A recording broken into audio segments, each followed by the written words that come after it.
Is Amy Litcher, President of the Board of Education of the Lake Mills Area School District. I would like to call the budgetary hearing to order. This hearing is done in conjunction with the annual meeting, which is a statutory requirement for each Wisconsin school district. I will now turn the hearing over to Ms. Tasha Naylor, Director of Business Services. Thank you. So as Amy had said, my name is Tasha Naylor, Director of Business Services with the Lake Mills School District, and I'm going to cover the budget hearing portion of tonight's meeting. If you didn't get a handout, there's some more in the back, as well as our agenda for the board meeting, which we'll be following. So tonight we're going to cover some of the factors that are going to impact the 25-26 budget. We'll go over a review of our expenses and revenues. I'll talk a little bit about all the different funds that we report in, and then we will touch base on the tax levy and mill rate. So factors impacting our budget. So to kind of go back a little bit, the budget process starts in about January of every year, where I have meetings with the building principals, the department heads, and we talk together about the things that are coming up for the school year. We talk about last year's budget, and really design a budget for the new year that meets the needs of the priorities that we have, as well as aligning it with our strategic plan. The board did approve the first draft of our 25-26 budget in August. A lot of things that are influencing our budget every year and the years moving forward is our enrollment figures. So that's part of that revenue limit calculation, which I'll get into. Obviously, healthcare costs, inflation, staffing levels, and then very importantly, the state level funding decisions that are made. The budget is a continuously evolving document, which the board and administrator monitor throughout the year. So the primary sources of revenue for Wisconsin Public Schools are the equalization or the state aid, as well as the local property taxes. So state aid, equalization aid, also called, those terms are used interchangeably, are funds provided by the state of Wisconsin. And then we have our local property taxes, and those are taxes that are paid by the residents who reside within the school district limits. It's important to understand that those two funding sources are counterbalancing. They have a counterbalancing relationship. So as one rises, the other falls, and vice versa. So, for example, if the general state aid decreases, that would require an increase in the property taxes. And that's really important and significant this year, and I'll talk about that in a little bit. Revenue limits. So the revenue limits is a state-imposed cap on the amount of property taxes and general state aid that a school district can receive. So it's calculated by a fairly complex formula, but the bulk of it is by multiplying our 3-year student enrollment average by a maximum revenue per member. So those are two very important figures that we monitor and keep close track of as we figure out what our revenues, as we project our revenues. So historically, meaning prior to the 90s, the revenue limit was in line with, the increase for the revenue limit was in line with the Consumer Price Index, CPI, or inflation. However, beginning in the 90s, that increase was no longer adjusted for inflation and has been minimal. So as inflation increased significantly, those revenues did not increase as much. So that gap over the years since the 90s has gotten wider and wider. In fact, Ann Chapman is a research director for WASBO, which is the Wisconsin Area School Business Officials state group, and she does a lot of figuring of data for us.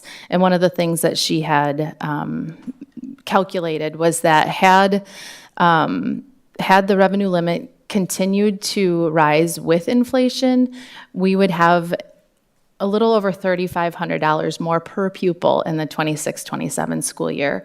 So I'll talk a little bit later about what we are getting this year, but it's much less than $3,500 per person. So it's important to note that. So speaking of the revenues and the state budget, so the 25-27 biennial budget was released this summer, and there, by law, we were able to increase our revenue limit per pupil by $325 per pupil in the 25-26 school year, so the current school year that we're in, as well as the 26-27 school year. However, there was no increase in the general aid. So as you remember back when I talked about those counterbalancing relationships, this is where it comes into importance. The no increase in the general aid is a major challenge for school districts across the states, as it has a lack of funding for our school districts. This isn't something that school districts have seen since the 2009-2011 state biennial budget, where they had a decrease in aids the first year and a flat or no increase in that second year. So it's been a long time since taxpayers and school districts have been, had this situation happen. The challenge is that the lack of new aid is going to make it difficult for many districts to balance the needs of students as well while trying to mitigate the tax burden on the local taxpayers. One piece that is a positive in the state biennial budget was the increase in our special education funding. So there was, I think it was just over $500 million was added to the state allocation for special ed funding. So that's across the state, not just for Lake Mills. And what that means is our reimbursement rate has increased. So special ed funding is reimbursed at a rate in the past at about 30% per on our expenditures in the prior year. So let's say we spent $1,000 on special education expenditures, we would get a reimbursement in the following year about $300. That percentage is going to be increasing in 25-26 and 26-27 by about an estimated 42% in the first year and 45% in the second year. So while that's significant and something we haven't seen in I don't know, very recent history, for a very long time, I think a lot of us can agree that it's still not enough to meet the needs of our students. The district, so with Fund 27, which is our special ed fund, at the end of the school year, we have to do a transfer from our Fund 10 fund, so our general operating fund, into the special education fund for the amounts that aren't made up by state revenue. So historically, we've seen that increase over the years. I think 3 or 4 years ago, it was 1.7 million. Then we went to 1.9 million. Last year, it was 2.3 million, and we're projecting 2.5 or 2.6 million in the 25-26 school year. So while that reimbursement rate increases, welcomed and a good thing, it still isn't meeting the needs that districts are having. So something else to make note of. On pages 9 through 13, there is an outline of the details of the budget, and I'm not going to get into the details of that, but it's there for you to look at. But I do want to point out that the district is facing a large deficit this year. We're projecting about $1.1 to $1.2 million deficit. So even with that additional $325 per pupil and the additional reimbursement that we're receiving through special education, we're still facing some challenging times with our budget. Okay, so I'm going to move on now to talk a little bit more specifically about just Lake Mills and our revenue sources. So the bulk of our, like as I had said, the bulk of our revenue is made up between state sources, so the state aid, and local sources, which is our taxpayer taxes. So this year, state aid is 49% of our revenues, and local is 44%. Just last year, our state aid was 52% and our local was 41%. So you can see how that shift has 3% has gone from state onto the local taxpayers in just 1 year. And then the red, the interdistrict payments, that's going to be kind of our open enrollment that happens between districts. And then there's some federal sources and other sources in there too, kind of a small sliver of the piece of the pie. Moving on to the next slide, our expenditures. You can see in red is our salaries and in green is the employee benefits. This is about 80% of our expenditures of our entire budget is made up of salaries and benefits. So something that's also very important to make note of, the operating transfer out, that's that darker green on the top of the pie, that's going to be that transfer that we send to Fund 27 for the special education costs. So you can kind of see how that falls in the whole pie of expenditures. Next slide. So I'm going to briefly go over the number of other funds that the district is required to report in. So DPI requires that school districts in Wisconsin report all of our transactions within specific funds. So each fund has its own independent fiscal and accounting entity, and it requires its own set of books. There's special regulations for each one, restrictions and limitations. So we only levy in Fund 10, Fund 39, 41, and 80, and I'll get into that as we go into the next slide. So Fund 20, in the 20 bucket, we'll call it, Fund 21 is our special revenue fund for our gifts. So those are where all the donations are recorded, as well as any finances for any of the student-led clubs and the activities that they have. Fund 27, as I had mentioned, is our special education fund. So Fund 10 and Fund 27 are kind of those big funds that we talk a lot about.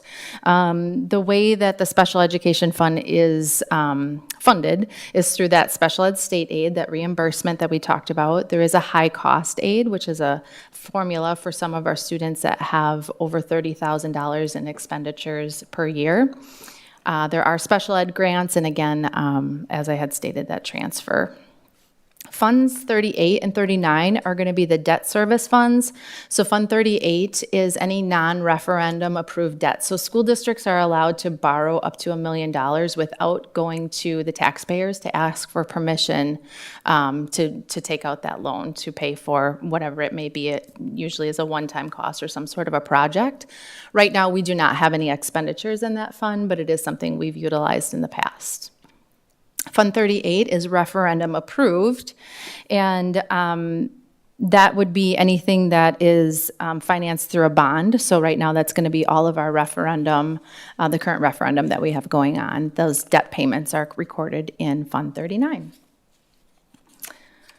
Fund the 40s, so we have Fund 41, 46, and 49. So Fund 41 is a fund that we've had for a long time. This is a capital expansion fund that we, during the annual meeting portion of tonight, we will have a separate motion to levy for $150,000 in this fund, and we use that throughout the years to do roofing projects, anything that has to do with the buildings. The district has historically levied that $150,000 that's used on those projects. Paving is something else that we've used that for as well. Fund 46 is a newly created fund that we have. It was created in 2024, and that is also used for long-term capital improvements. There is a 5-year waiting period for that, and the way that funds are put into that is with a transfer from Fund 10. I'm saying fund a lot. So that's the only way that funds are put into that fund. And then again, Fund 49 is used for the transactions that are financed with the bond. So that's used for all the referendum projects. Those are what we use and we pay the bills out of. So 39 is where we pay the debt for the referendum. 49 is where we pay for the projects and the things that are going on during the referendum. And then there's more information on our website that you can find under the district facility planning that talks about the referendum and our plans that we have moving forward. So you can always look there for more information. Food service fund, that is Fund 50. So this is the fund that we use for any revenues and expenses related to any of the pupil service activities. So we have some fun pictures up here. Our department, we're very proud of our food service department. They do a lot of fun things during National Lunch Week. Kathy Koyman always has a theme, and she has a lot of fun with the kids. And then we have a nice picture there of the offerings that she does. She always likes to provide as much fresh fruit and vegetables to the kids as possible, knowing that it's a tough task to do that, but she does as much as she can for that. So Fund 50 is for food service. Next slide. This slide is our District 73. So this is our Employee Benefit Trust Fund. So there is a balance sheet in your handout on page 16. There's two different trusts that we have. One is going to record all of the post-employment health benefits that we offer our retirees. And then the second one is our post-employment pension, which is a 403B. And we back this past year, we did some new investments with our funds through OPEB to try to earn a little more interest. So we're in the midst of trying to see what we might be able to gain there and hopefully be able to do even more for our retirees. Next slide. Community Service Fund. So on pages 14 and 15, there's an outline of all the things that the community recreation department did in the 24-25 school year. So it's a little recap of all the things that they provided, all the offerings. So there's some really fun things in there. There was a new auto class, I think a young youth officiating class, and some really fun things that are offered there. So anything that's related to that is recorded in Fund 80. Next slide. Okay, so we have some important future dates coming up. So the first date is going to be our third Friday count. So that's one of the dates where we report all of our enrollment details to the state, and that is used for the revenue limit calculation. And then October 1st is the equalized property values are certified, and then on the 15th, the state equalization aid is certified and released. So until we have all of this information, we really don't know what our revenue is going to be. We have a lot of projected numbers and a lot of really good information that can get us very close to that, but once we have all this information, we'll do some budget adjustments at the end of October, and then the board will approve the final levy at that time. I have one more slide if you wanted to go. This is going to talk a little bit more about where we're at with the levy for this year. So this is the 25-26 levy. It's kind of going off the page a little bit there, but it also has a little bit of historical information in there from 22-23 school year moving forward, and you kind of see what has happened with our levy over the years. And it also breaks it down by fund. So you can see how much is levied in the general fund. That 38 is that non-referendum debt service fund. So you can see we did have a little bit we had some payments in the 22-23 school year and the 23-24 school year, and then that's dropped off in the last 2 years. And then we have our referendum debt, that capital expansion where I said we were levying the 150. Looks like in the 22-23 school year, we only levied 85,000. And then our community service fund, which is where we levy for the wages and the different programs that we have with our community service recreation fund. So one of the things I do want to point out is that there is going to be an increase in our levy this year, and it's about a 6% increase over last year. And that really has a lot to do with primarily that the state did not add anything into the aid through the equalization formula. So that's one big piece of it. Fortunately, last year we did have a slight dip. We had about little over a 1% decrease in our overall levy, but that is going to result in a little bit of an increase in our mill rate. I think it's important to note that that is not related in any way to the referendum approved debt service. That levy, as we had predicted, has continued to stay at a zero impact as we had reported previously.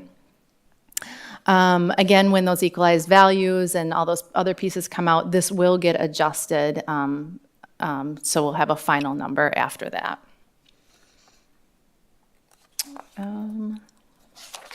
That is all I have for the budget hearing portion. Do I have any questions? Sure. Just for clarification, where in the levy is it correct that there's no special education, none of the Fund 20s? Correct. That is correct. So the question was, do we levy for anything for special education? And that answer is no. The only way that, the only way that Fund 27, the special education, is funded is through the state aid and that reimbursement. And again, that we're reimbursed on our expenditures that we had last year. So as our expenditures rise over the years, we have more expenditures in Fund 27 than we did last year, but we're only reimbursed on last year's. So next year we'll get the expenditures for this year. And then that's the same for food service as well. And that is the same for food service. We do not levy in food service. The only funds we levy in are 10, the referendum debt, so 38 and 39, this year only 39, the 41, and the 80. Good question, thank you. Any other questions? Okay, then I would invite you back up, Amy, to move on to the annual meeting portion. All right. I would like to call the annual meeting portion of the Lake Mills Area School District to order. The agenda can be found on page 2 of your handout. At this time, I would ask for verification of the public meeting notice of the budgetary hearing and the annual meeting from Mr. Ken Eimers, School Board Clerk. Thank you, Amy. Yes, verification of the public meeting was printed in the Lake Mills Leader on September 4th and 11th, and the agenda was posted at the Lake Mills Post Office on the district website and submitted to the Lake Mills Leader. Thank you, Mr. Eimers. Okay, I will entertain now a motion for action item C, election of chairperson. I move to elect Brianna Beselick as the chairperson. Okay, is there a second? Second. Okay, there's moved and seconded. And then we'll turn it over. Yeah.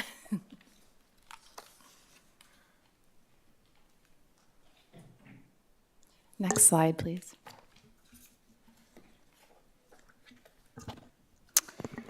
All right, the proposed motions are on the screen before you, but also in your handout on pages 6 and 7. If you're making a motion or seconding, please stand if you're able, raise your hand, state your first and last name and address for the meeting minutes. So we're going to start with D. I'll entertain a motion for action item D, adoption of the agenda. I move to adopt the agenda. I move to adopt the agenda as presented. Amy Litcher. Okay, it's been moved. Is there a second? Second. It's been moved and seconded. Any questions or discussion? All right. All those in favor say aye. Aye. Opposed say nay. And motion has passed. All right, on page 4 and 5 of your handout, you can find the availability of the 2024 annual meeting minutes. I'll entertain a motion for action item F, levy a tax to meet the proposed budget for the 2025-2026 school year, and including a resolution to that effect, Wisconsin Statute 120.10, parentheses 6, parentheses 7, parentheses 8, parentheses 9, and parentheses 11. I call for a motion. I, Tasha Naylor, 125 Pinnacle Drive, move that there be and hereby is levied and assessed against all taxable properties, both real and personal, within the confines of the Lake Mills Area School District, an irrepealable tax in the amount of $13,502,960 to be applied to the operational budget and to adequately cover any and all long-term obligations. All right, is there a second? Thanks.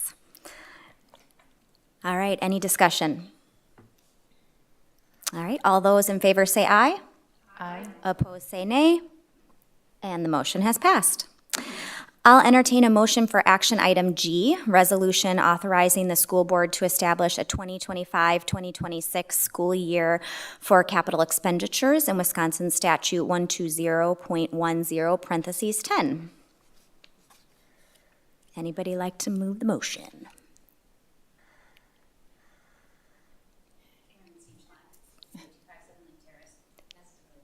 You can. I move that the Lake Mills Area School District Board be hereby directed to vote a tax in the amount of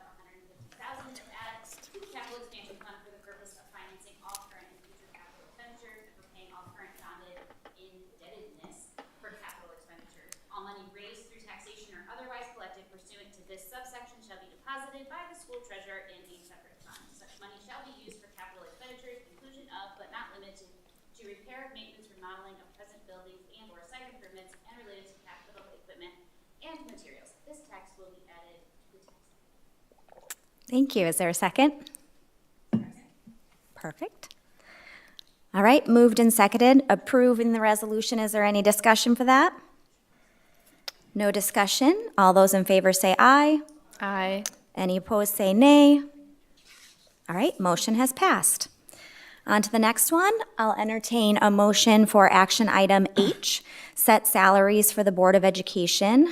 Present salaries are $1,725 per member. Wisconsin Statute 120.10, parentheses 3 and parentheses 4. Would anybody like to make a motion? This is Tasha Naylor. Be it resolved by the electors of the Lake Mills Area School District that the following yearly salary be adopted for all members of the Board of Education in the amount of $1,725 per member. Be it further resolved that the board members be paid the actual and necessary expense of a board member when traveling outside the district in performance of his or her duties. Is there a second? Okay, it's been moved and seconded. Any discussion? All those in favor say aye. Any opposed say nay. All right, motion has passed. I'll entertain a motion for action item I, authorize the Board of Education to provide school lunches, Wisconsin Statute 120.10, parentheses 16. Amy Litcher, be it resolved that the proposed motion be it resolved that the Lake Mills Area School District Board provide a lunch program in accordance with state and federal regulations and requirements such that the district is allowed to collect all possible receipts of said program from state and federal government. The difference between the aids received and the total cost of the program should be collected through student and employee receipts paid by said students and employees who participate in the lunch program. A transfer from the general fund to this fund may be necessary as is allowed if the total receipts do not match the total expenditures. Is there a second? Second. Thanks. All right, any discussion? All those in favor say aye. Aye. Opposed say nay. All right, motion has passed. I'll entertain a motion for action item J, authorize sale or disposal of surplus personal property, Wisconsin Statute 120.12, parentheses 12. Be it resolved that the school board be allowed to sell or otherwise dispose of personal property belonging to and not needed by schools. Is there a second? All right, it's been moved and seconded. Any discussion? All those in favor say aye. Aye. Opposed say nay. And the motion has passed.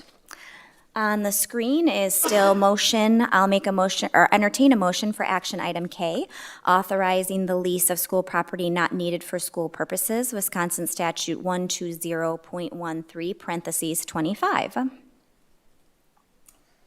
Ken Imers, be it resolved that the school board be allowed to lease school sites, buildings, and equipment not needed for school purposes. Second. It's been moved and seconded. Any discussion? Okay, all those in favor say aye. Aye. Opposed say nay. And the motion has passed. I'll entertain a motion for the last action item on the screen, action L, provide for athletic accident insurance, Wisconsin Statute 120.13, parentheses 2. I'll entertain a motion for that. Be it resolved that the school board be allowed to provide athletic accident insurance covering pupils in the Lake Mills Area School District. Is there a second? Second. It's been moved and seconded. Any discussion? Okay, all those in favor say aye. Aye. Any opposed say nay. And the motion passes. I'll entertain a motion for action item M to set the hour of the budgetary hearing and annual meeting for 2026. Be it resolved by the electors of the Lake Mills Area School District that the school board of said district be and is hereby authorized to set the date and time of the next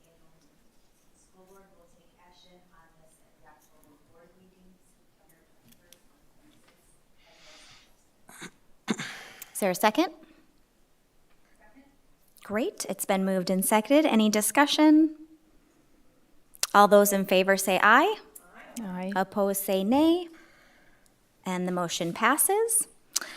And then I will entertain a motion to adjourn. Second. Any discussion? All those in favor say aye. Aye. Opposed, say nay. And we are adjourned. Thanks. Thank you.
And rise.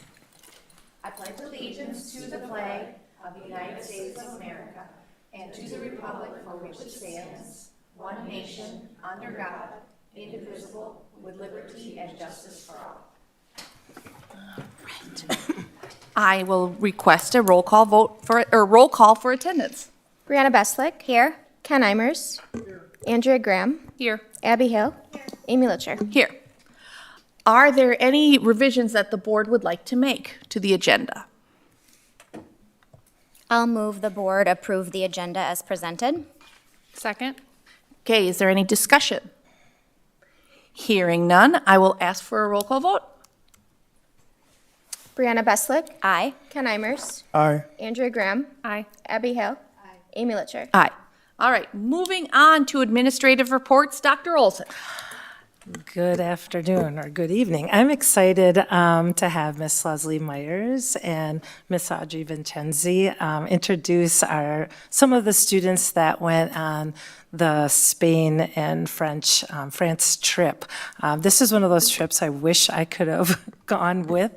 It looked amazing from the pictures, and before we even start, I just want to thank our adult advisors who took time out of their summer schedules to be able to give our students this experience. So with that, we invite you up to the podium, and we're excited to learn about your trip. Hi, I'm so excited to be here. I was so excited to be here the first time to propose this, and now we're here talking about it. And it's just honestly so crazy to think about how fast time has flown, and we're already after the trip. So yeah, we have a little slideshow with a couple pictures to show you guys, and then a couple of our students. So, Ken, do we want to make it bigger? Or is that? You could just the say present- next slide when you're ready. Oh, okay. So this was us right at the airport as we were about to leave. And then the picture on the left at the palace, I just love so much. That was our first full day there. And I just look at that picture and to think, that was one of our first times as a group. And then to compare that to the very end, how we were, one of the last things we did was a river cruise on the Seine. And just the feeling of how close the group grew through the trip was, I think, my favorite part. Next slide. Okay, these are two other pictures after our dinners. We started a little bit of a tradition of getting a sweet treat after dinner every night. And yes, we really enjoyed trying all of the food. So on the left is in Paris and on the right is in Madrid. Next slide. Okay, ooh. That one's a little sideways, sorry. So that's us outside of the Notre Dame. Unfortunately, we're not able to enter, but it was still so amazing to see it. There was so many people, and we felt really lucky to even be there after the reconstruction. In the middle is Versailles. It was a very crowded day when we were there, but it's just such a thing to marvel at. On the right, a little cropped out, was I think everybody's favorite part of the trip. The very last thing that we did was saw the Eiffel Tower sparkle at night, and it was amazing. We had the best seat in the house. We were on an amazing bridge right by it. Next slide. The food was really good in Madrid and Paris, and being there and able to experience firsthand authentic Spain and French food was amazing. And right there, I took the picture in the middle. It is snails. And it may seem like it's bad, but it was actually really, really good, and I definitely order it again.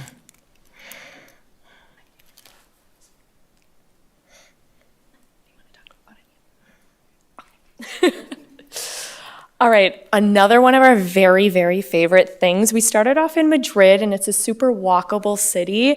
So when we got to Paris and seeing how spread out it was, we were super grateful to have the opportunity to do a bike ride around the city, and it was super nice. We got lucky with really nice weather, and we had some really great tour guides. So it's just an incredible way to see a bigger city that's a little more spread out than just taking the metro all of the time. And then on the right, I gave a little survey, sent out a little survey to the students. There was a lamb stew that we had that night. It was very divisive. People either said it was their favorite thing or not their favorite thing so much. So a lot of students were super brave with trying. And the first couple of days, we prompted them to try to order in Spanish or try to order in the different languages, and it was so fun to have them come up to us after their independent lunchtime and say, oh my gosh, I ordered in Spanish. Even our French students, it was super cool to watch them put those skills to action. So next slide.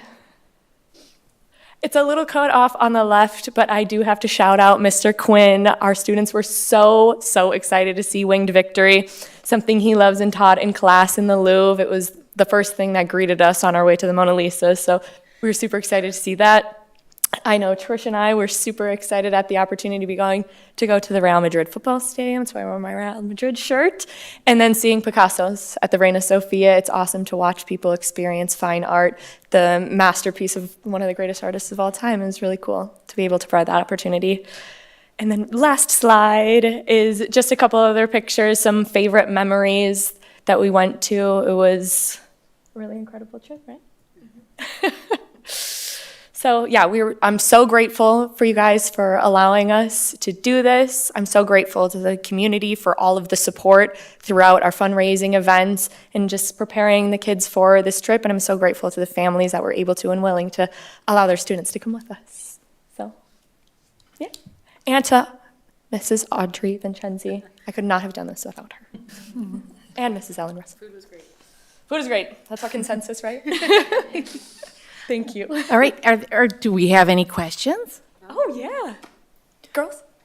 Do you plan on making this like an every other year trip, or like what's the plan going forward with international trips? Yeah, so I thought a lot about that. I think at this point it's a little TBD. I was teaching Spanish at the high school last year. My role has now transitioned to just middle school and elementary school.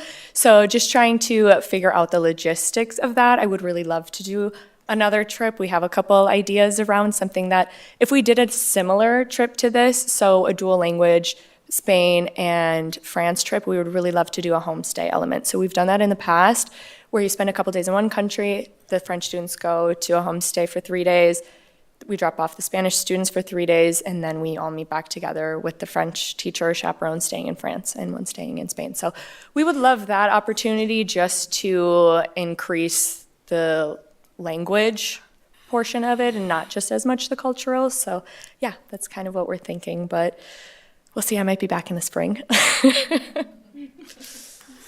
Anything else? It looks like a fantastic trip. I was just wondering, when you were in the cathedrals, you know, and those expansive ceilings, did they talk at all about how long those takes to build or develop, or they just look so... The church itself or the paintings on them? I'm sorry. The church itself to build it or Yeah. to make the paintings? Yeah, how long? Our tour guides, some of them did, depending on the location, yeah.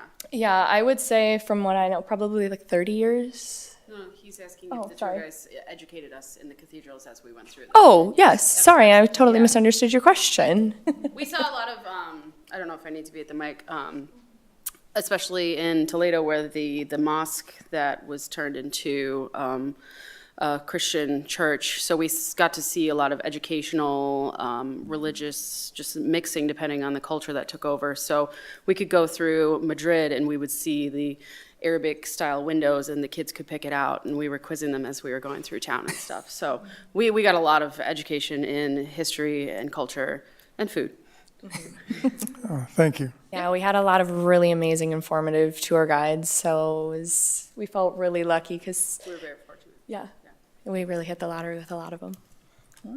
I'm just wondering, I mean, I know this was a passion of yours, and I mean, you're so excited to do this. I'm wondering how many hours of teacher planning time outside of the school day did this take? An incredible amount. Yes. An incredible amount. So I want to thank you for your unpaid time and I mean, you can see your passion is just amazing. So the students were so lucky, but I just want to recognize that this took a lot of time and effort, so I thank really you. appreciate that. It was a labor of love, but a labor indeed. That's why, like, we're not going to do it next year, right? 'Cause- Yes, oh my gosh, I can't. Great, but hopefully we can. Yeah, it would be amazing to offer this opportunity again. I would really love to do that, so thank you. And thank you for all the students that went as well, so that I'm sure you got a lot out of it, so that's awesome. All right, well, there's no other questions? Thank you. Thank you. Thank you. All right.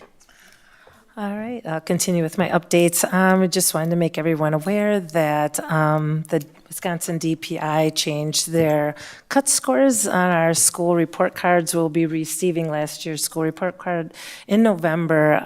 They essentially increased each one of the categories by 1 point. As you see in my updates, this is the third time that the DPI has changed the school report card or did something with the data in that. There's been a lot of discussion across the state with that, but I just want to put that on our radar. We've exceeded expectations in all of our school report cards and the district report card for numerous years, but they are upping that a little bit. So I don't anticipate any major drops in our scores, but just wanted to put that on your radar. The one thing we have been tracking pretty closely is our enrollment. We have been experiencing a decline in enrollment.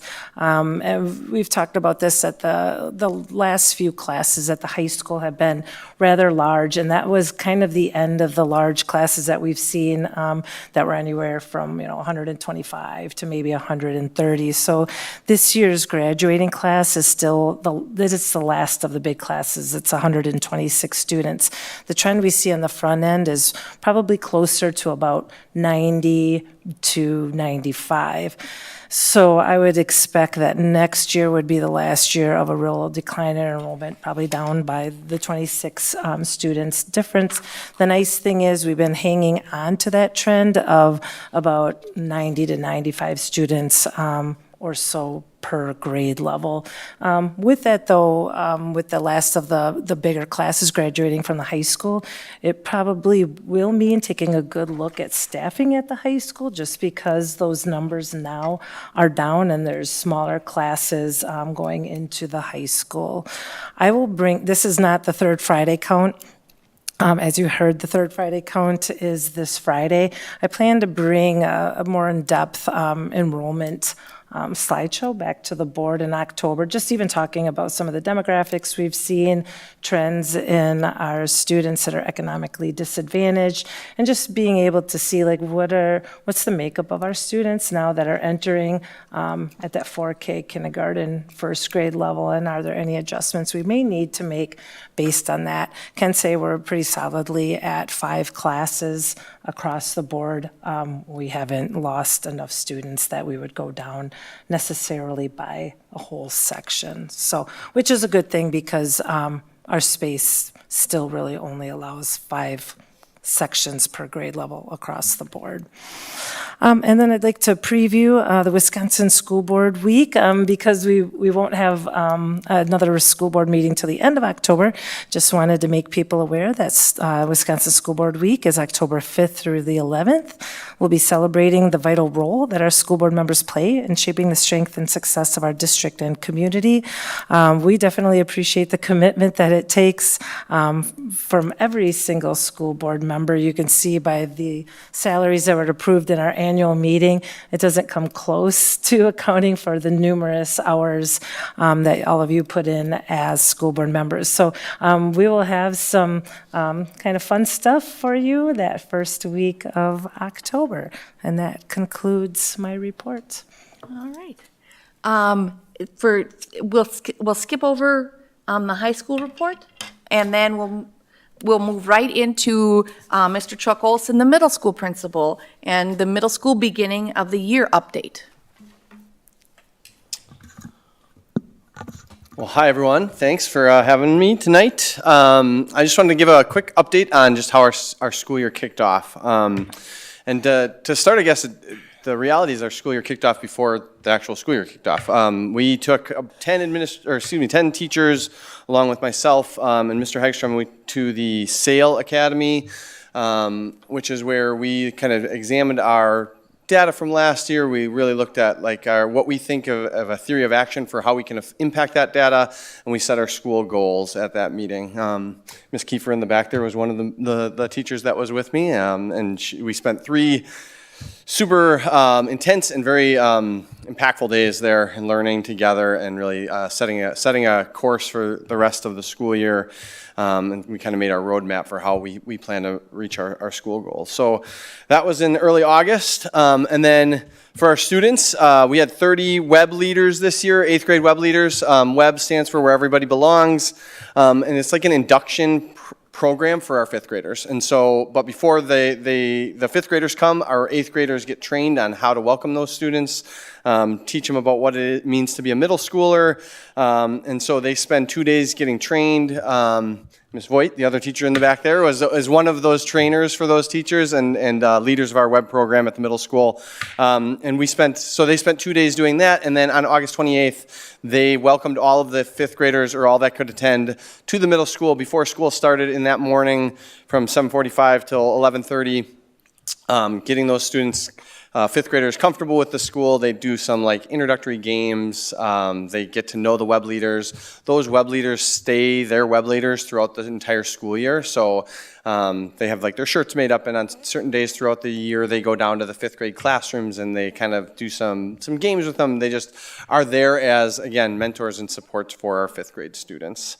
And we're yeah. planning on hearing from our web students at the October board meeting. Awesome. Yes, they're a pretty great group. Fun group to be around. They really did a nice job with our 5th graders this year.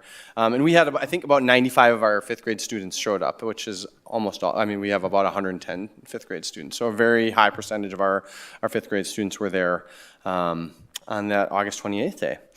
But then from our lens, school started on August 2nd, we had students in the building. It was an awesome start to the year. We really didn't meet collectively.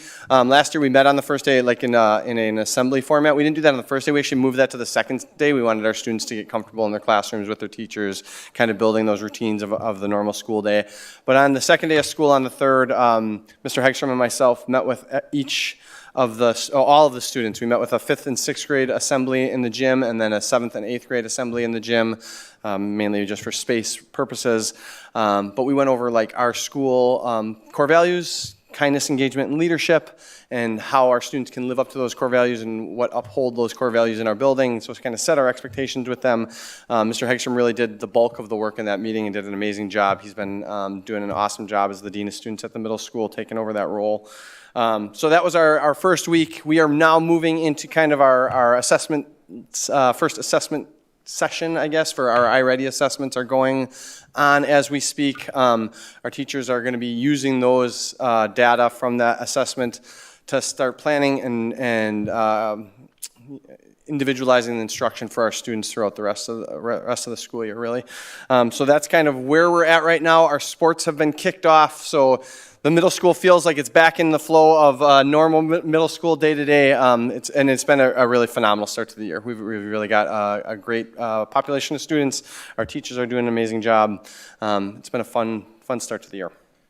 Right. Any questions I can answer for you guys? All right, thank you. Thank you. You make middle school sound fun. It is. It's a blast. It's torture. And we welcome with Wendy Salam, the elementary school principal. Good evening. Thanks for having me. You'll hear me echo a lot of what Mr. Olson just said. I'm happy to share that we've had a very successful start to our school year. As Chuck said, in many ways, our year really began the beginning of August when we took our staff leadership team to the SAIL experience.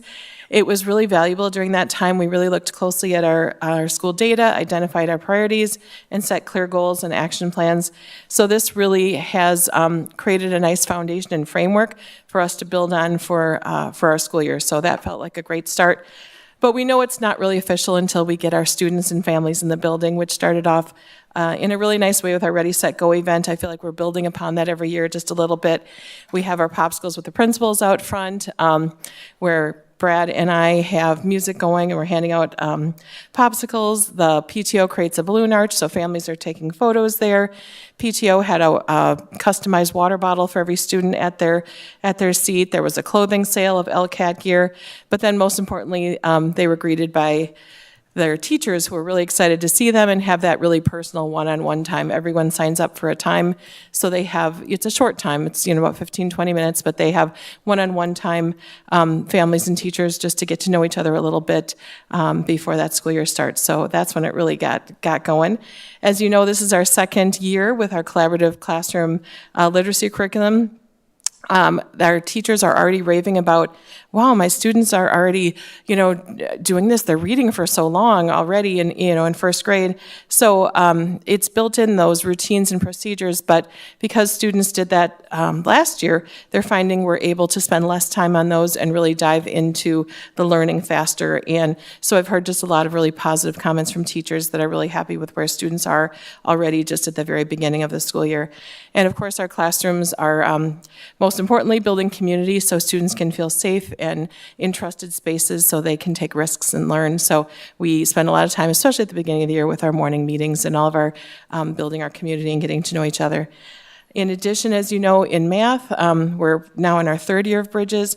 I'm also hearing a lot of comments on students that just have a stronger understanding of the foundational, the number sense and why this is that way instead of just memorizing and things like that. So it's really helping build confidence for more complex concepts as they move along. In 4K, we've implemented a play-based learning approach. So the students are loving it, staff are loving it, the kids are thriving. It just feels very authentic and very natural. It's been a really positive shift for us, and we're excited to see the growth that that's going to bring. And looking ahead, we're really excited to begin our construction on our early edition in October. And just to have the 4K and early childhood all together in one space is going to be great. Give us some needed room in our building as well. We're pretty squished. And I'm really excited to see how our students are going to be watching this whole construction process unfold right outside of our school. So that's going to be, we'll try our best to keep them, on task and learning, but that's going to be a learning adventure all in its own. Again, we started this last year, really working on our positive, school-wide community through our Paw Pack assemblies, which we have monthly, and monthly themes. In September, our focus is on how we care for ourselves, care for our school, and care for others. So that's our theme this month. So overall, it's just been a really strong start, and we're all very excited about the year ahead. Any Thank questions? Can you speak to the play-based program in 4K? Is that a new curriculum? Yes, our 4K teachers and early childhood teacher they had all been doing their own research. I think there was a feeling like some of the things we were doing were asking so much of our youngest learners before they were developmentally ready for it. And so they had all been doing their own research on focusing back more on play and how we can be a coach alongside of students and try to be more developmentally at their level. And last year, Erin had found a program through CESA 6 where they could go together and they could do some additional learning. They really jumped in all excited and ready to do this. So the teachers, along with Erin and I, really took a look at it, and they jumped in and created a so it's very student-driven. Students the concepts are all still there of, number sense and letters and things like that, along with cooperation and fine motor, large motor, all the things you'd expect. But it's really very student-driven. They have different centers with the learning, and the teacher and the paraprofessional are right alongside of the students, really playing with them, but making sure that the learning was, today I was in a 4K classroom and they were working on the letter R, and so there was all different things. There was oatmeal with cinnamon sticks where they were making R, there was the whisper phone, there was what you'd expect from, the curves and the lines and things like that, but there were so many different things that they could do, sensory table, and then there's the things you think of with play with like the kitchen, but everything is just very purposeful there. They start the year with red, green, and yellow apples and, sorting them and dividing them and all the things, but they're also allowed within a certain window to choose like when they want their snack time. So instead of we're all sitting down right now, there's one table and as kids want to, it just is facilitated. There is still some time that is all group learning where students sit at the carpet and the teacher is directing learning, but for the most part, it's much more student-driven, and we're actually thinking about like our major themes and how we're going to have our new classrooms in our addition. They'll be standard, but through furniture and other things, we're going to make them more specialized according to our play themes that we're learning through. And the research is showing really positive outcomes for a more play-based approach. Nice. Yeah, so you're welcome to come see. I mean, it's really exciting. It feels really good. Yeah, it's exciting. Get more outside playtime at all, or is that pretty much the same? They start their day now with outside playtime. So it's similar. I think it's just saving a little time, because especially in the winter, because before they were, getting all their stuff on and getting organized, and you know how that is with little ones with the transition time. So right now they're starting their day right away, where they already have their things on and playing right away at the beginning of the day. Sounds wonderful. Yeah, it's great. Thank you. Thank you. All right, moving on to board reports, and Mr. Ken Imers. Okay, thank you.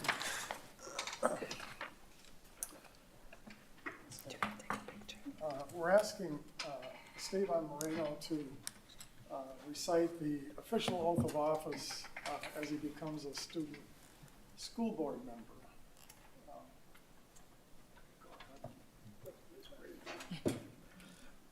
I, Esteban Moreno, who has been duly appointed to the Board of Education of the Lake Mills Area School District, but have not yet entered upon the duties thereof, swear or affirm that I will support the Constitution of the United States and the Constitution of Wisconsin, and will faithfully discharge the duties of said office to the best of my ability, so help me God. Thank you. So let's give him a round of applause. We're very excited to have him. And with that, we will welcome Esteban to give his very first school board student member report. So the first thing I really wanted to talk about was like the sports of Lake Mills. I know the football team is doing very well. The whole program currently is undefeated. Through the JV2, the JV, and the varsity level are all undefeated this year. Tyler Boleen, our starting quarterback, is currently number 4 in the state right now for, he's number 1 for passing touchdowns, and he's number 4 in the race for player of the year. And especially at a Division IV school like us, that's really cool, because all of the students above him are all from, giant Division I programs where they're getting the most recognition that you can. The next sport I really wanted to talk about was soccer. We have a Lakeside game tomorrow at Lakeside. It'd be really cool to have some more people, at the soccer games, because being such a small sport, we don't really get too many people there. They've made a lot of improvements since last year. The team didn't have the best culture last year, and I was a manager on the team last year, and I am this year again. And seeing the team develop to more of a family this year has actually been really cool.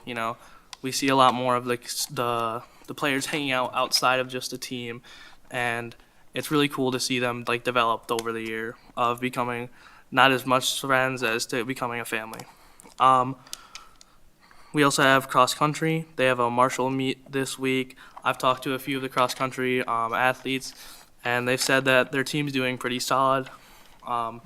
With senior Max leading, Max Kressner, Max Springer. He's leading the team, he's doing very well, so I'm glad to have him there. Tennis, they have a quad on Saturday. I've talked to a few of the tennis players as well. They're doing better than last year. They're doing pretty well. I think we have a few of the girls that are still undefeated this year. And for volleyball, there's the youth night on Thursday. They're the second in conference, and I've been to a few of the games, and they're looking pretty solid this year. The next thing I really wanted to talk about was the internet. So I know this year we had gotten computers for school-wide, so every student has their own individual computer. So for the internet, it's kind of slower in some parts of the school where it takes you, 5 minutes just to load up what you're trying to get to. So that was something I'd, like to talk about, because it's not some of those, in some of the parts of the school, it's working just fine. It works very well. And then in other parts of the school, it'll take 5 minutes just to load a Google Doc. And with homecoming coming up, the meetings have started. So we have our homecoming meetings every Tuesday and Thursday with the student council leading those meetings. and divided up into like what parts of homecoming we're decorating. The themes have been picked for the classes, which is really cool.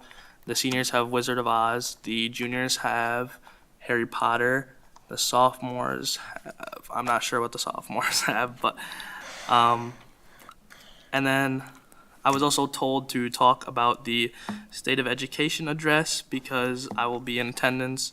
I'm leading the Pledge of Allegiance for the State of Education address and attending the Teacher of the Year ceremony at the governor's residence after.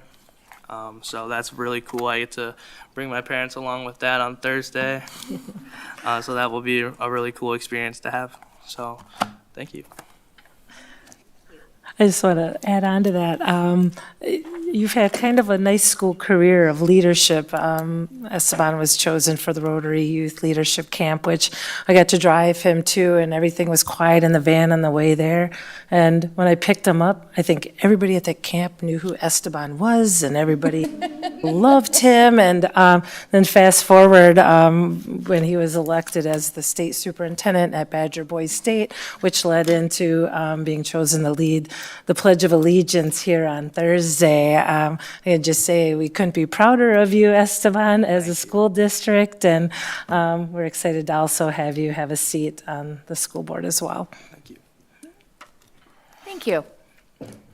All right, moving on to the Rock Lake Activity Center. And as the Lake Mills School District financially supports the program at RLAC through Fund 80, the Community Service Fund.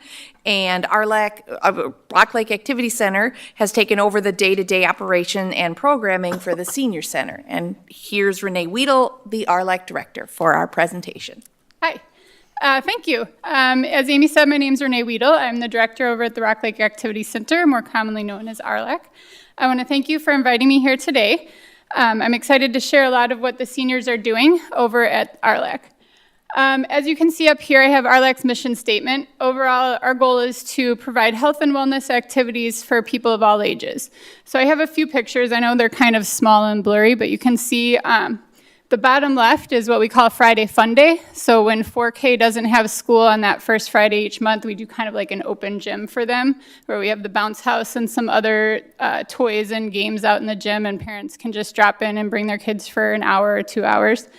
In addition to that, for toddler activities, we have dance classes, tot spot, and gymnastics.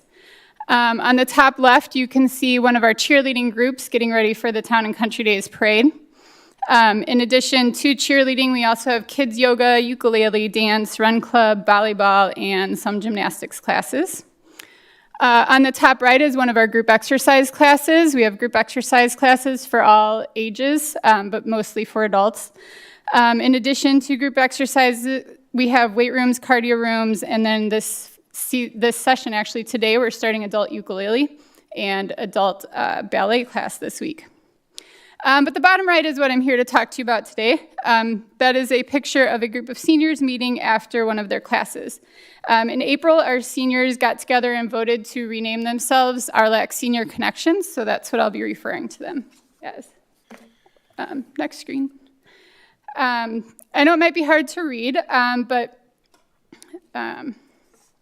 we have a variety of programs for our seniors, and I've found that most senior programs fit into one of three categories. We have the kind of the health and wellness or exercise group, the social group, and then the informational group. So if you take a look at our calendar over on the right, you'll see that there's some sort of exercise each day, from Tai Chi to a group exercise class to cardio drumming, and then group exercise again on Thursday, and then on Fridays, there's a group that goes out kayaking, and we also just last week added a second round of cardio drumming because it was becoming more popular. In addition to all of those exercise groups, during our open hours for seniors, they can come in and use our weight room and cardio room. And then a lot of times during the winter or when it's rainy or too hot or too cold, some of the seniors just like to walk the halls. It's a little bit safer than going outside, especially in inclement weather. So those hours that the seniors can come in and use the weight room, cardio room, or hallways are Monday through Thursday from 9 to 3, and then Fridays from 9 to noon. And we just added that Friday hour this last spring. Like many workout facilities, if you're a member of RLAC, you can also purchase a key fob to get in 24/7. But a lot of our seniors have commented that they appreciate us having open hours so that they know when they come, there's going to be someone else in the building. That just is a little bit, makes them a little bit more confident in going to work out, that there's going to be that kind of safety cushion of other people being around. Sometimes if you come into our building, even at like 4 o'clock in the afternoon or 9 or 10 o'clock at night, there's nobody else there. So that gives seniors a little bit of comfort when they come to work out. In addition to the exercise opportunities, we offer a few other health opportunities. 2 days a week, we have a nurse from Toenail Trimmers come and help with foot care for seniors. The seniors do have to make their own appointment with them, and they do pay for that appointment, but so many of them have commented that it's so nice to have it right in town and at a very convenient location for them. And then once a month, we have a nurse from Fort Healthcare who comes and does blood pressure screenings as well. Fort Healthcare is a big sponsor, or a big partner with us. They do a Wisdom and Wellness Wednesdays, not just with us, but with a few other senior centers around the area.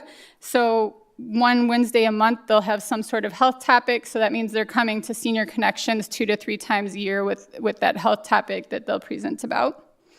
And then each fall, in fact, it was today, a physical therapist from Fort Healthcare comes and does a fall prevention screening with our seniors so they can go through a couple exercises and kind of be aware of some things as they're getting older and just being able to be confident to keep living independently. The next group of activities is the social category. While many of the exercise activities are definitely also social activities, we also have card making, canasta, and cornhole. And then we'll be starting euchre up again. They took a break for the summer, but they'll be starting up again in October. In addition, we've started having a monthly breakfast. Usually that's on a Friday.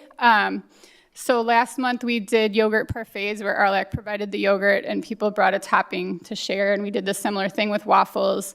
And we also did a muffin mix-up last spring where people just brought different kind of muffins and shared them, kind of like a cookie walk but with muffins. So that was a lot of fun. One Thursday a month we have coffee with Diane. Diane is the group exercise instructor for Tuesday and Thursday, so on the third Thursday each month they all stay after and take turns bringing a treat, and there's a lot of laughter coming when they meet. And then we've also started a lunch bunch where every other Monday people can bring their own lunches to RLAC, and then we provide a dessert. So it's just another social opportunity. Lastly, we've teamed up with local banks and restaurants for a quarterly luncheon. The Bank of Lake Mills, Greenwoods, Farmers and Merchants, along with Newburger, Griggs, Sweet, and Frail have sponsored a series of luncheons. So the first one was in June at Pyramid Event Venue. The second one was this month at the Grist, and each of those lunches had about 70 seniors in attendance. They enjoyed a nice meal, and then we also had entertainment at each of them. Guitar players for the first two. We're looking into a magician for the next one, fingers crossed. And so they all leave wanting to know when the next one was. So in case you're wondering, in January we're going to be at the Lewis Station Winery, and then in March we're going to be at the pharmacy. So these breakfasts, lunches, coffees just provide opportunity for the seniors to get together, socialize, and they're also very budget friendly for them. And that brings us to the informational category. Again, many of the informational things can also be social or health related, but we like to try to bring 1 to 2 programs or seminars to the center each month. So some of the highlights from the past year were a scam prevention talk, a drug take-back, a welcome to Medicare talk. We've had someone come and give a little history presentation. We've had travel talks. We've had someone from the library come about the library referendum. Tanya came and talked about the school board referendum. So just informational things around the community. Twice a year we have Joan Johnson come and do Mystery Antiques, where she brings a bunch of old tools and objects, and the people get to guess what they were used for, and then she gives a really neat little story about them. So she's coming again in October. And then we also have worked with Colette World Travel and Premier World Travel. They organize trips that seniors can sign up for through the Senior Connections group. So they would come to hear the travel show of some upcoming opportunities. And then if they want to sign up, they can either sign up on their own, or I have assisted people with signing up. Senior Connections does earn a commission for organizing the travel show and then assisting with signups for the people that go to those trips. Next slide, please.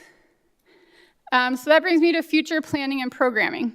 A lot of the programs, the daily programs, were already there when I started working with the Senior Connections, but I've also enjoyed conversing with the members and hearing a lot of opinions and ideas for future programming, activities, and events.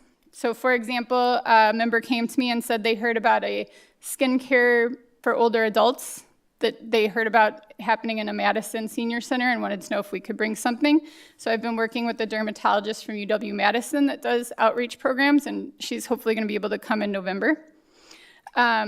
Somebody else came to me wanting to know if we've ever done a downsizing seminar. A lot of seniors are looking at downsizing their home, so I'm working with Shine Realty to have one of their realtors come and give a presentation on where to start when you want to downsize your home. In addition to just talking with members as they're in the building, we also have a steering committee, which is a group of regular participants. We meet once every other month or more if we have a pressing need to. It's a great group that gives us feedback, and they just ask a lot of questions too, so it gives me some things to think about and work out and use for planning.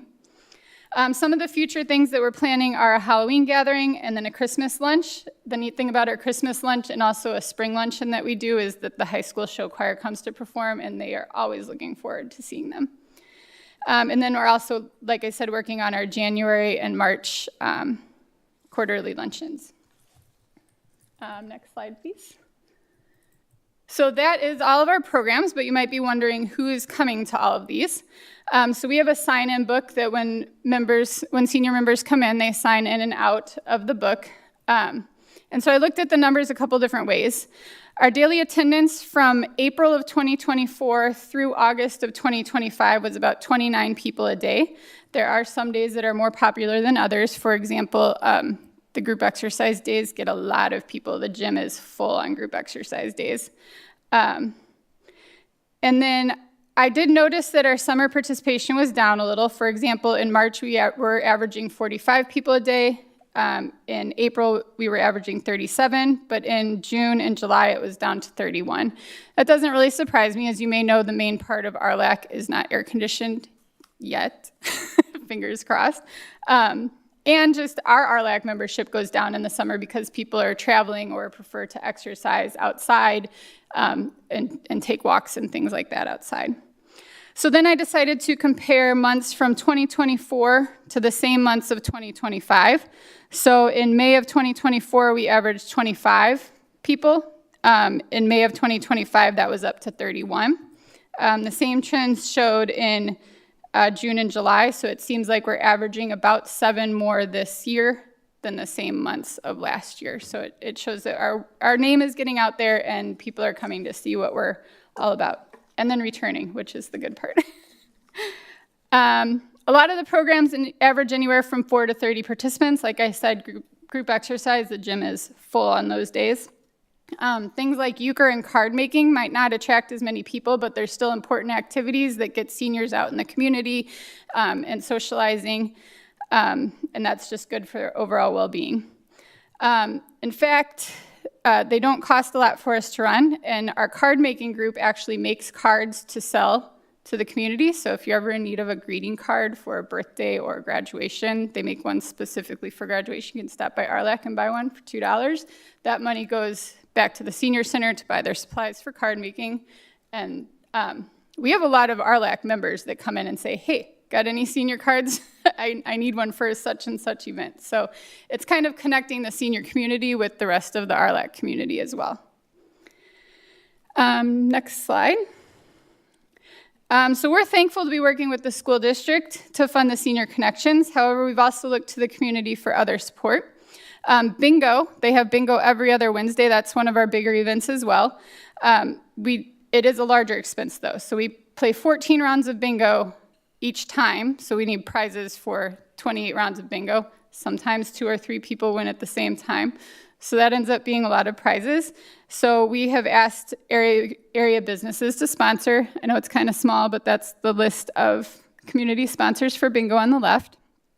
I also mentioned the banks and the law firm that was sponsoring the quarterly lunches.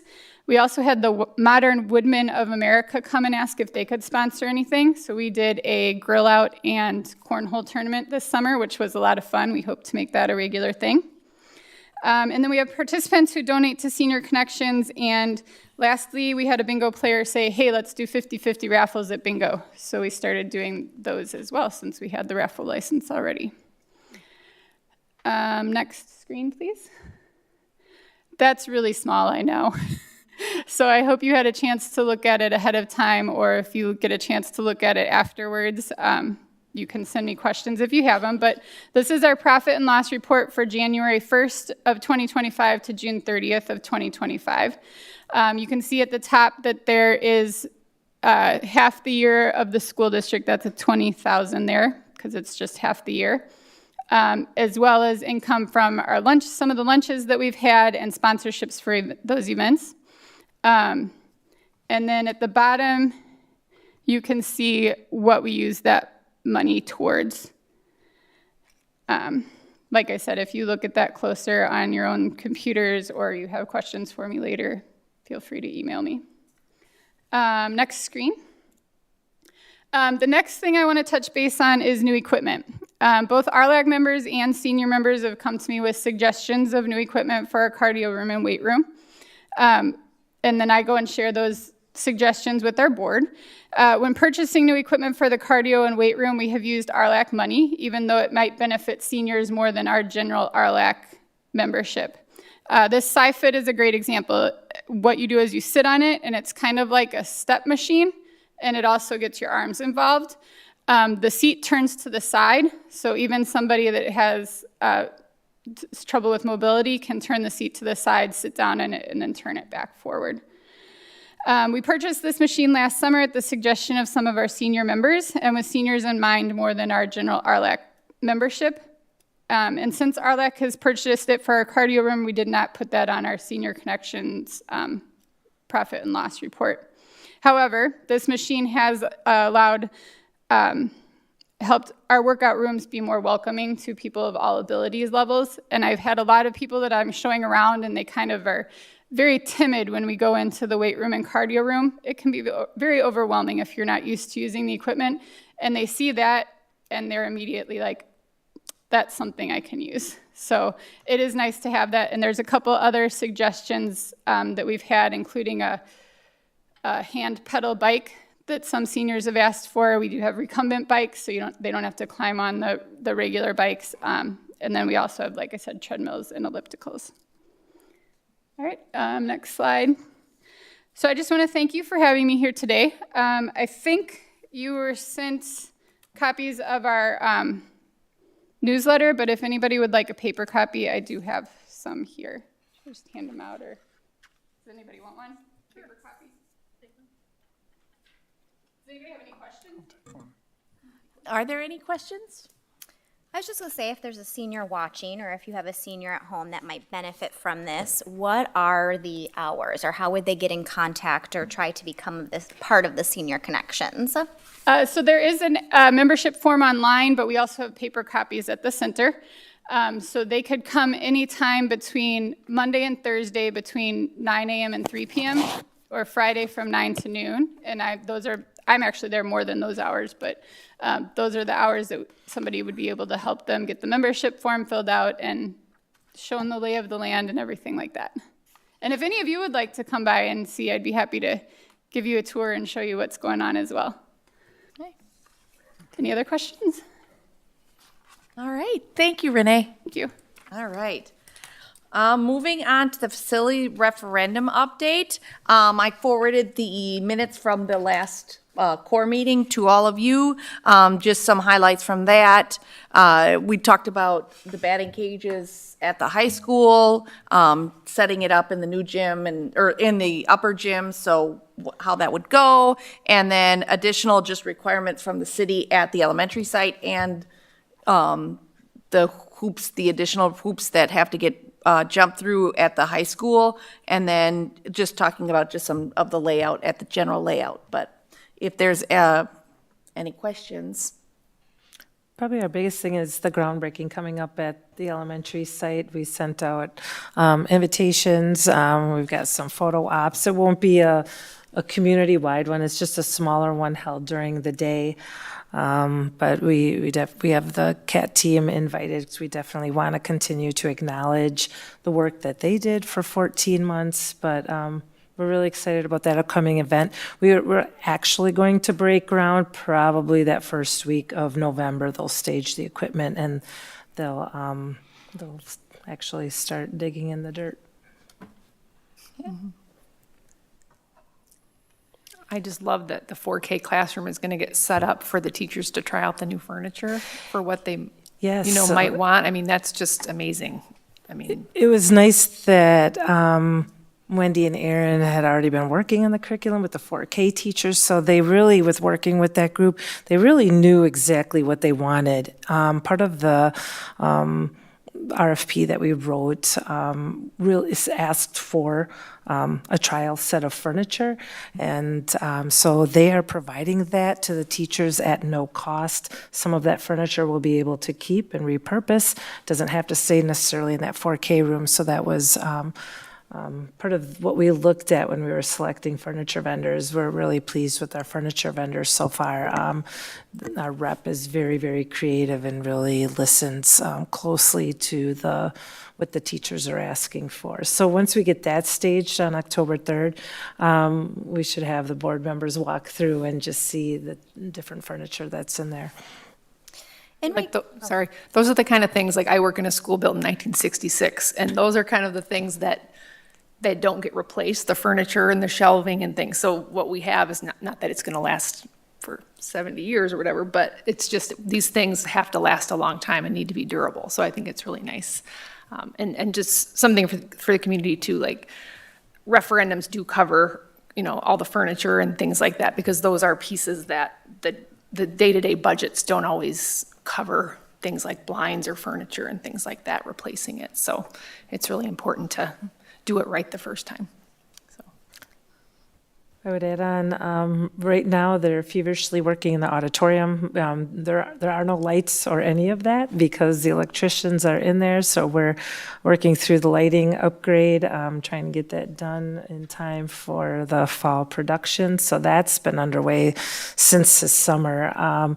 Those of you that attended the district in-service, you probably didn't know there were 3 gentlemen working behind the curtains from back where Dr. Briggs and I were presenting, but they were pulling wire during that entire 2 hours that we were in the auditorium, just because they've been trying to work around the clock to get this project done. So those are some much needed upgrades for sound and lighting. That'll be really nice when that's completed. I was going to ask in regards to furniture, like where does it typically come from? I mean, there's natural wear and tear on furniture, right, as kids are in and out of the building using it all the time. So how do you typically replace that after, you go through a process like this? What budget does it usually come from? We don't have a furniture cycle per se. In the past, we did rely on, we've had some budgets that have come in to the positive. So I know we replaced quite a bit of middle school furniture around the pandemic time. So we upgraded quite a bit of that. I'd say the high school in the older section is probably the area that hasn't received new furniture. But Andrea, to your point, the furniture that was built in the 60s really doesn't wear out. that wears like iron. It's usually the newer furniture that wears out nowadays. But there isn't money built into the budget. It's very, very expensive to replace furniture. So we try to take care of what we have. Also, with the furniture rep that we have, we do look at warranties so that we've got an extended warranty. They come in and fix or replace things that break within a certain period of time. But it is something that we do watch closely. We don't replace furniture very often. With our new Fund 46, is that correct? Would that be something that could potentially down the road be used for things like that, or no? I don't believe that could be used because that's more equipment. That fund is more for actual facilities. It has helped with the number of referenda that have passed in in the previous years that has also funded furniture. So I would say we're not really completely out of date as far as the furniture replacement, as far as that goes. Okay. Are there any other questions? All right, moving on, student cell phone use. The school board will be administrating a survey to the families and staff regarding personal communication devices, cell phones, smartwatches, and for use during the day. And that survey, the data from the survey will guide this board's possible revision of the current policy 5136, personal communication devices. And is there any other updates to that? I'll have that survey pretty well finalized in the next probably 10 days. We're waiting to get through homecoming. I didn't want to administer a survey during homecoming week because I know everybody is so busy. So the goal would be to launch that on October 6th, and we'll administer it to the families and our staff and just see what people are saying as far as cell phone use in the schools. I did reach out to two different companies. I know we have done our own Google survey. It really gets difficult to read the results in there because it just filters into a spreadsheet when you're surveying that many families. It's really hard to disaggregate the data. It's not really anonymous either. So School Perceptions was a bit cheaper. They've worked with us before. I also want to make sure the survey questions are written without any bias. That's hard, I think, sometimes. I know personally to write a good survey question, so they've administered other cell phone surveys as well for districts. So I will bring that to the board before we send that out. So you'll have any last say on if you want a question changed or added or something like that. With the contract we had with School Perceptions, I thought that it encompassed surveys. Is this outside of the parameters of what was in there, and how does that fall outside of it? Right, the contract with School Perceptions is really just the staff and family and student engagement survey, so it's their suite of normal surveys. This is a specialized survey, so they don't do them as often. So it is a survey that's outside of the normal surveys because they have to craft the questions. Those other surveys, they're just set questions, and you pick and choose from those questions within that suite of surveys. Was there any thought to having high schoolers take a survey as well about it? I know we talked about surveying students. School Perceptions asked me that, and I wasn't quite sure how to answer that. Esteban, would you want to be surveyed on what you feel about cell phone use? I think it would help to have some high school input. I know that the students are going to be kind of biased towards wanting to have their phones. But I feel that it is important to some of the students to be able to have an access to a phone in case of an emergency or something else. So I think it would, help to have some high school input, as well as the adults. I was thinking too, I know a lot of articles I've read, they survey kids after cell phone policies are, put in place where maybe they didn't, cell phones are banned or, away for the day.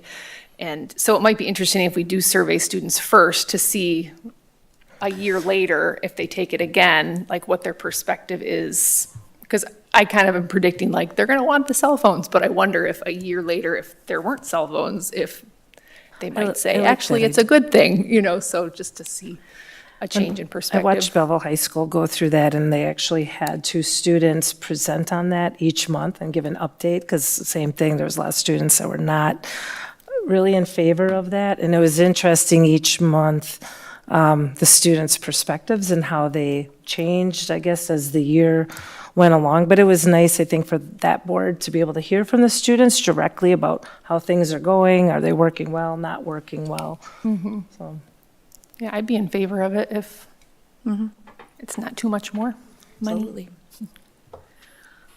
All right. I'm sorry. I was just going to add it, although it may seem obvious, but districts that have done surveys have been more successful in terms of putting cell phone policies in place, whatever those may be. It serves as a way to communicate as well. So that's why we're doing it. Yep. Okay. All right. With no other comments or questions, we'll move on to the community input. Has anyone signed up for comments? No. Okay. Then, with that, we will move on to the approval of the consent agenda. This month's consent agenda includes the approval of the following: August 18th regular meeting minutes, September 8th finance personnel committee proceedings, treasurer's report and vouchers and invoices, and the personnel report. I'll move the board approve the consent agenda as presented. I'll second the motion. Okay. Any questions about any of the specific reports?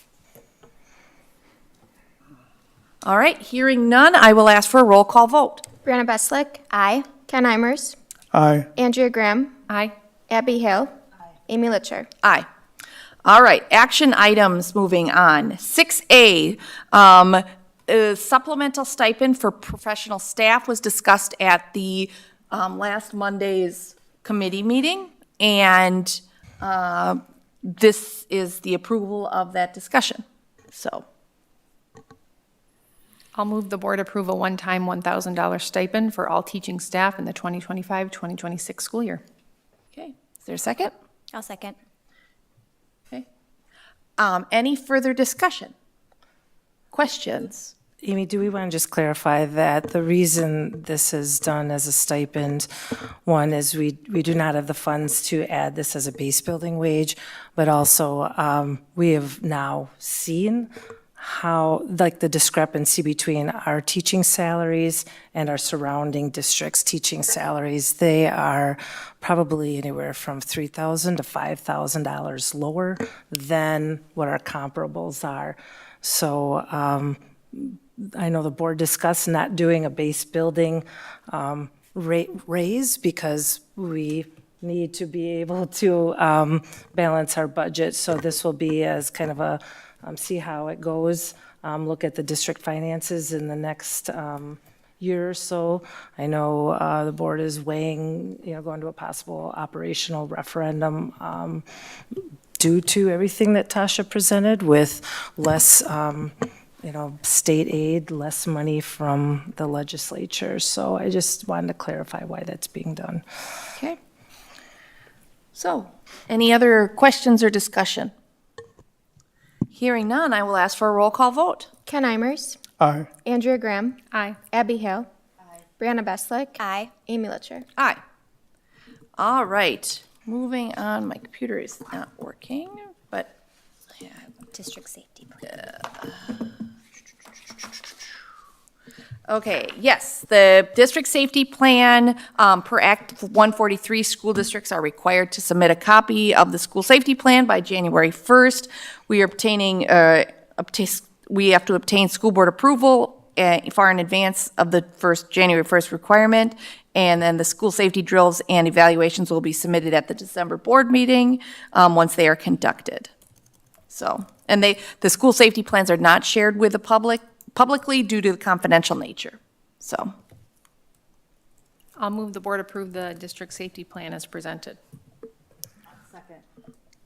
okay, it's been moved and seconded. Any questions or discussion? All right, hearing none, I will ask for a roll call vote. Andrea Graham. Aye. Abby Hale. Brianna Beslick. Aye. Ken Imers. Aye. Amy Litcher. Aye. We are on to the overnight field trip approval.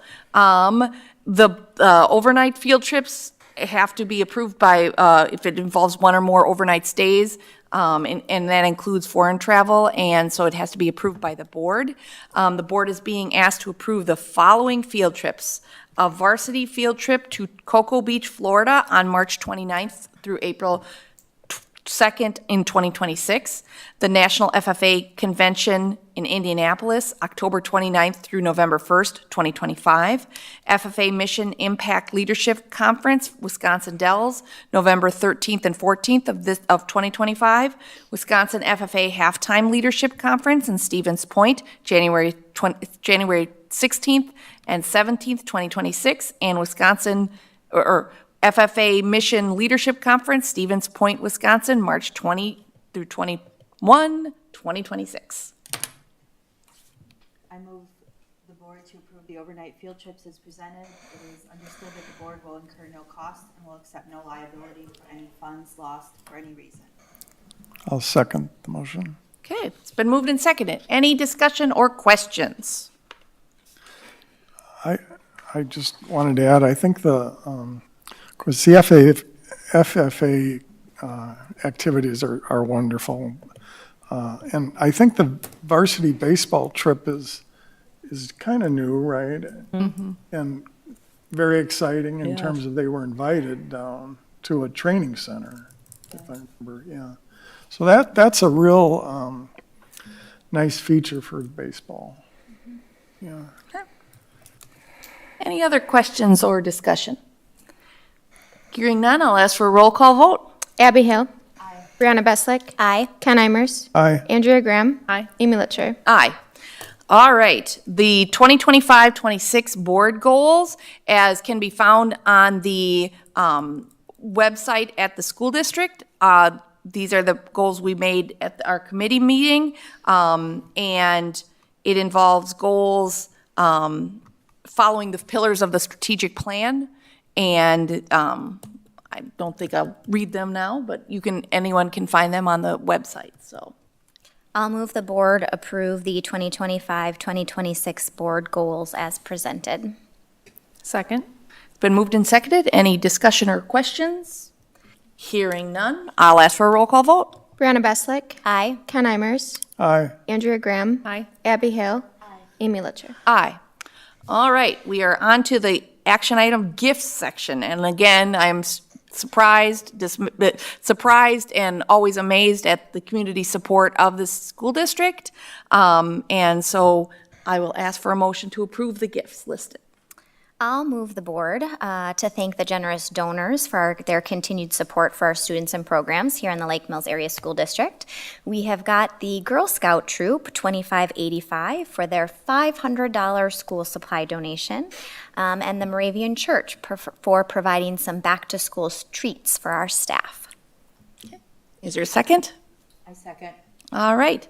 Any discussion, comments? All right, hearing none, I will ask for a roll call vote. Ken Imers. Aye. Andrea Graham. Aye. Abby Hale.